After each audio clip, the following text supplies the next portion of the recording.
Yo, it's cracking peeps.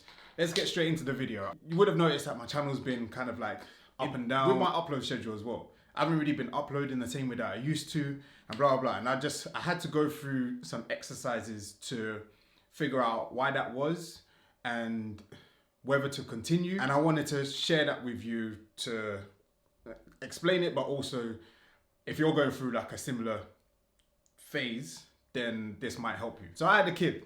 I now have 2 kids. My life has gone through a transition phase that a lot of people on YouTube probably don't go through. So there was a shift that I needed to acknowledge and also try and integrate. So there's me blaming the algorithm, like, oh, it's the algorithm this, it's the algorithm that. It wasn't an algorithm, bruv.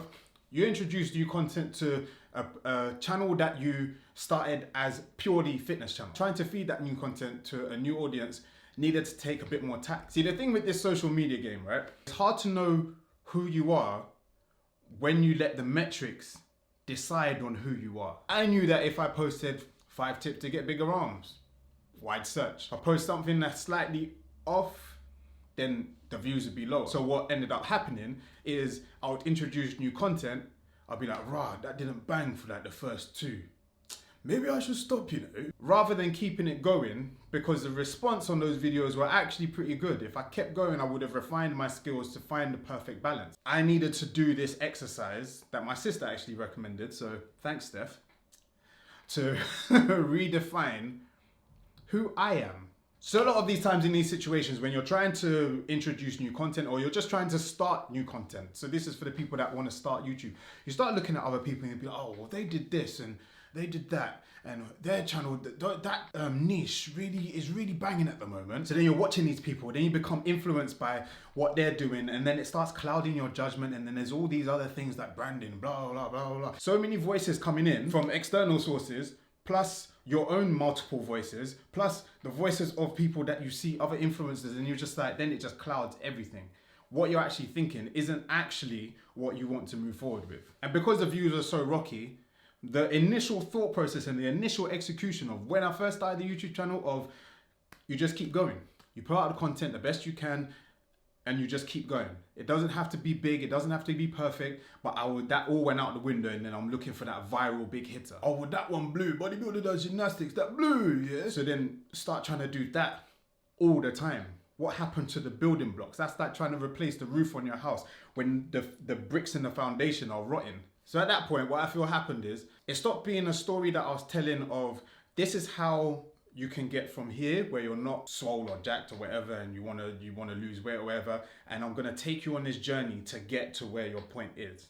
It stopped being that and ended up just being like, that might pop. No? The problem lies with me is that I'm a very random person. In one way, I'm yours.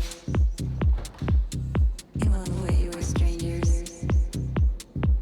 But I know for sure. That's me. And that's how my mind works around a lot of things. So trying to fit me into this space, like, and that's what I feel YouTube does sometimes. Like, you only started fitness, you have to stay there. That's like putting a straitjacket on me. But I understand that for me, there needs to not be a niche, because that's binding, but a theme that adds value to other people's lives. So rather than saying, oh, this, I came back and asked myself 2 questions. Actually, it was 3 questions. And just before those 3 questions, I started with this exercise. What do I love to do? What I like doing? What I enjoy doing? What gives me that jiggly feeling, you know? And then the first question was, what information can I share, including fitness, that can add value to people's lives? Then I asked a question, what are the hobbies and interests that I want to pursue as well? Little caveat with that was, not everything needs to be shown online. And I think that's the trap that almost get into, is like, oh, well, if you're doing vlogs, for example, you need to show everything. No one needs to know everything about your whole life. Then the third question, what do I not like doing? And what I found out is that I've matured, simple as. I turned 37 next month. I've matured in the way I think, the way I do things, the way I approach fitness, especially. Before, it was literally about being jacked and shredded and like super strong and superhuman. And there are elements of that come into play, but then when you've got only a fraction of the day left to get everything done and still train and play with the kid, it changes everything. But the other thing I didn't realize is I'm getting older, and a lot of you guys, as my audience, are getting older as well. But the content and the structure and the themes and stuff like that, especially recently, started almost going back because you're trying to, it's almost like a midlife crisis, bro. You're trying to go back to, no, but that worked, fam, that worked. You might want to try that one again, but that one back. Things evolve, people grow up. And before I get to the conclusion, please like use the steps if you need to. This is what I found out about myself. I love fitness, but I now love and I feel I can add value by looking at health as a whole. Definition of health.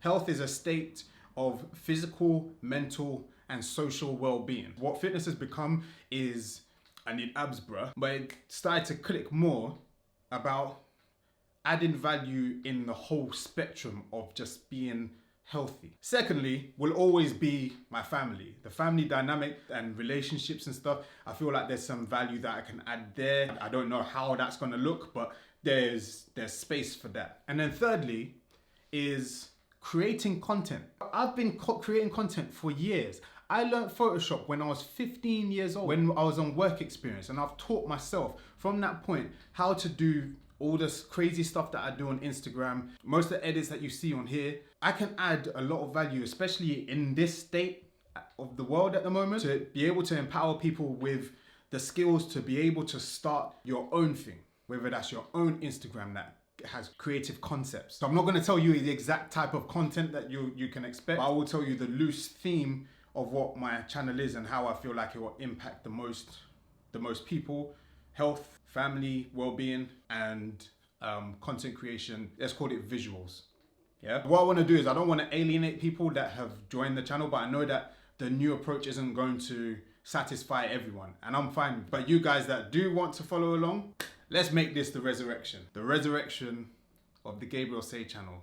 It's no longer that active black dad. It's no longer super dad. Bruv, it is just me, Gabriel Say. I want to thank everyone that has followed the journey up until now. Whether you've watched 1 video, 2 videos, 20 videos, 100 videos, Minakir.